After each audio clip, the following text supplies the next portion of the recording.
Baik, untuk selanjutnya masih dengan saya Endah Puji Astuti dalam perkuliahan online yaitu mata kuliah etika profesi. Ya, pada hari ini untuk materi berikutnya saya akan membahas mengenai etika profesi. Ya, di mana nanti saya juga akan membahas mengenai apa itu profesi, apa itu etika profesi, kode etik profesi, sampai dengan dampak yang ditimbulkan ketika tidak ada kode etik profesi. Ya, pada slide yang pertama saya akan membahas mengenai profesi ya.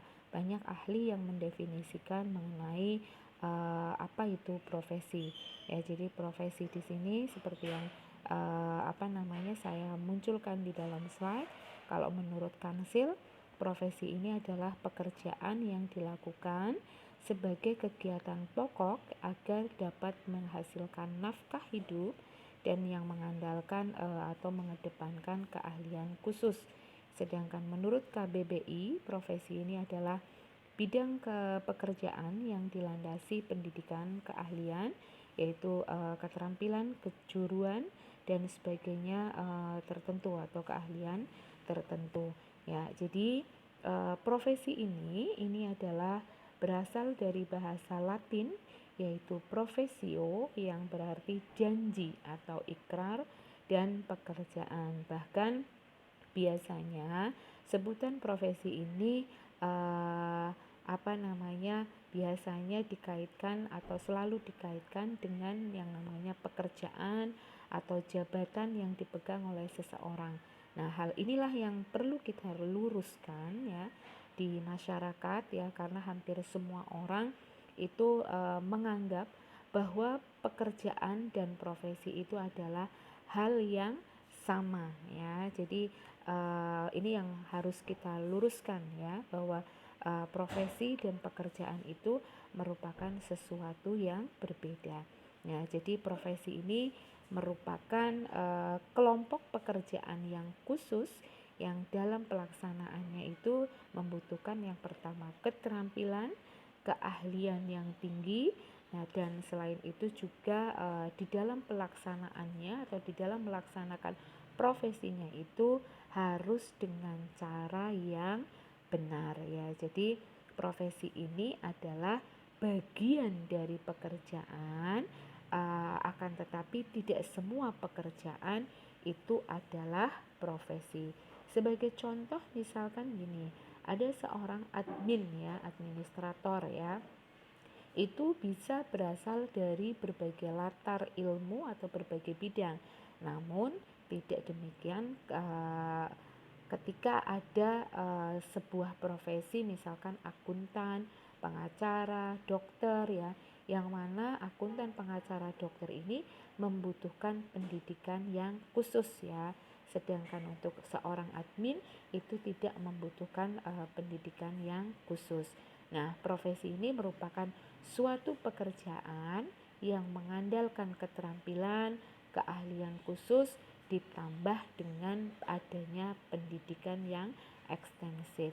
Ya, jadi kesimpulannya pekerjaan itu tidak sama dengan profesinya. Profesi ini memiliki mekanisme serta aturan yang harus dipenuhi sebagai suatu ketentuan, sedangkan kebalikannya pekerjaan ini tidak memiliki aturan yang rumit. Nah, sedangkan orang yang menjalankan profesi sesuai dengan keahliannya itu disebut dengan profesional. Nah, sebagai contoh profesi misalkan ada akuntan, ada dokter, ada arsitek, terus kemudian ada notaris, ada lawyer, ada guru ya. Jadi kalau misalkan contoh seorang akuntan ya, seorang akuntan ini adalah praktisi akuntansi yang merupakan ahli pengungkapan atau pengukuran atau pemberian kepastian mengenai informasi keuangan. Nah, untuk menjadi seorang akuntan itu harus dalam prakteknya ada izin ya dari instansi atau departemen terkait. Terus kemudian ada seorang arsitek ya. Arsitek di sini ya dia itu adalah seorang profesi arsitek ini adalah orang yang terlatih ya dalam perencanaan, desain, pengawasan bangunan ya, dan seorang arsitek ini harus ada izin praktek arsitektur ya. Jadi itulah yang dinamakan dengan profesi ya. Profesi ini memiliki mekanisme serta aturan yang harus dipenuhi sebagai suatu ketentuan, sedangkan kebalikannya pekerjaan itu tidak memiliki aturan yang rumit ya di dalam melaksanakan pekerjaannya.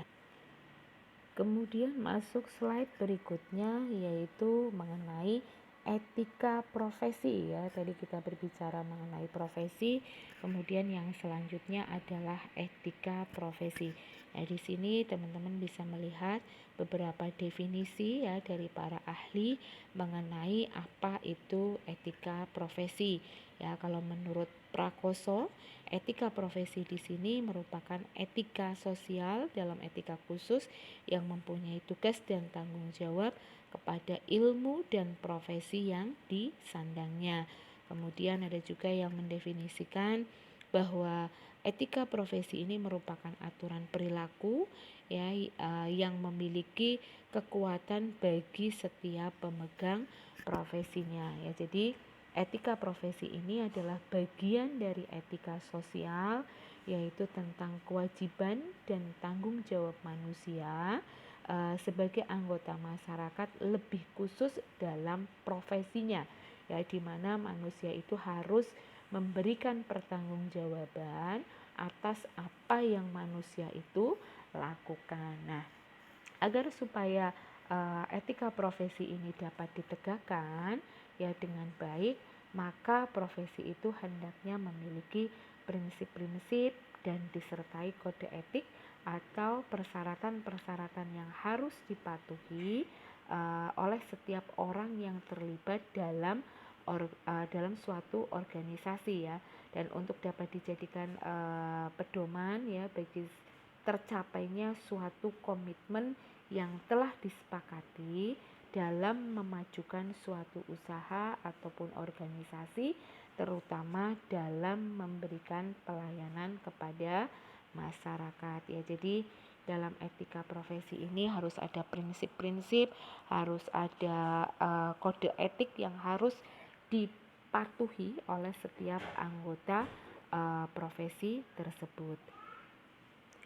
Kemudian selanjutnya adalah mengenai karakteristik profesi atau ciri-ciri profesi ya. Jadi profesi ini kan sebuah pekerjaan ya yang membutuhkan pelatihan, penguasaan terhadap suatu pengetahuan khusus ya.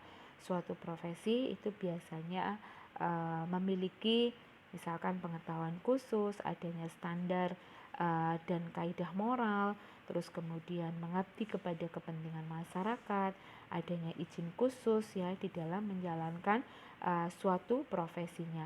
Hal inilah yang disebut dengan karakteristik profesi atau ciri-ciri dari profesi ya. Teman-teman bisa melihat di sini bahwa di sini ada beberapa ciri-ciri profesi. Yang pertama adanya pengetahuan khusus, kemudian adanya kaidah dan standar moral, adanya pengabdian kepada kepentingan masyarakat, terus kemudian yang keempat adanya izin khusus untuk menjalankan suatu profesinya. Ya, jadi secara umum ada beberapa ciri ataupun sifat ataupun karakteristik yang melekat pada profesi. Yang pertama adanya pengetahuan khusus ya. Di sini di mana biasanya keahlian dan keterampilan ini dimiliki karena adanya pendidikan, karena adanya pelatihan, ya, karena adanya pengalaman yang bertahun-tahun ya. Sebagai contoh misalkan gini, sebuah profesi ini memerlukan pendidikan yang lama ya dan jenjang pendidikan yang tinggi. Ya, sebagai contoh misalkan untuk menjadi seorang akuntan, untuk menjadi seorang dokter, untuk menjadi seorang lawyer, terus kemudian notaris dan yang lainnya, pastinya mereka itu memerlukan pendidikan yang khusus ya, yang khusus, terus kemudian pendidikan yang lama gitu kan. Nah, selain itu suatu profesi ini juga membutuhkan yang namanya pelatihan institusional ya. Jadi selain tadi ada pendidikan, juga ada yang namanya pelatihan ya. Biasanya ini dipersyaratkan untuk mengikuti pelatihan institusional, di mana seorang profesional ini akan mendapatkan pengalaman praktis sebelum menjadi anggota penuh dari organisasi profesi tersebut. Nah, kemudian ciri yang kedua dari profesi itu adalah adanya kaidah dan standar moral ya.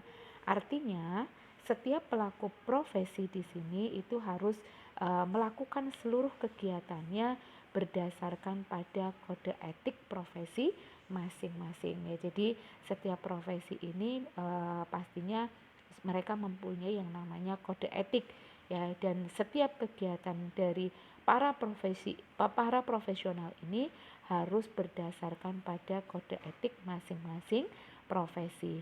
Nah, kemudian ciri yang berikutnya yaitu mengabdi kepada kepentingan masyarakat. Ya, di sini setiap pelaksana profesi itu harus mengutamakan kepentingan masyarakat ya. Jadi harus mengedepankan kepentingan masyarakat. Kemudian ciri yang berikutnya dari profesi adalah adanya izin khusus ya untuk menjalankan suatu profesi. Ya, jadi biasanya setiap profesi ini akan selalu berkaitan dengan kepentingan masyarakat ya, di mana nilai-nilai kemanusiaan yang berupa keselamatan, keamanan, kelangsungan hidup dan sebagainya. Nah, maka dari itu untuk menjalankan suatu profesi harus terlebih dahulu ada izin khusus dari lembaga atau asosiasi terkait ya. Jadi biasanya setiap profesi ini punya yang namanya asosiasi profesi, di mana asosiasi profesi ini diorganisasi atau dibentuk oleh anggotanya, dan hal ini dimaksudkan untuk meningkatkan status para anggotanya, yang kemudian profesi tersebut biasanya menetapkan pendaftaran ya dan proses sertifikasi, sehingga hanya mereka yang mempunyai izin ataupun yang mempunyai lisensi itu bisa dianggap bisa dipercaya ya. Jadi kalau misalkan teman-teman melihat ada seorang dokter yang membuka praktek, terus kemudian ada yang notaris yang membuka praktek, akuntan membuka praktek, terus kemudian seorang apoteker membuka praktek sendiri, pastinya juga mereka mempunyai izin ataupun lisensi yang secara khusus. Ya, itulah beberapa ciri-ciri atau karakteristik dari profesi ya. Yang pertama adanya pengetahuan khusus, adanya kaidah dan standar moral, kemudian mengabdi pada kepentingan masyarakat, dan adanya izin khusus atau lisensi di dalam menjalankan suatu profesinya.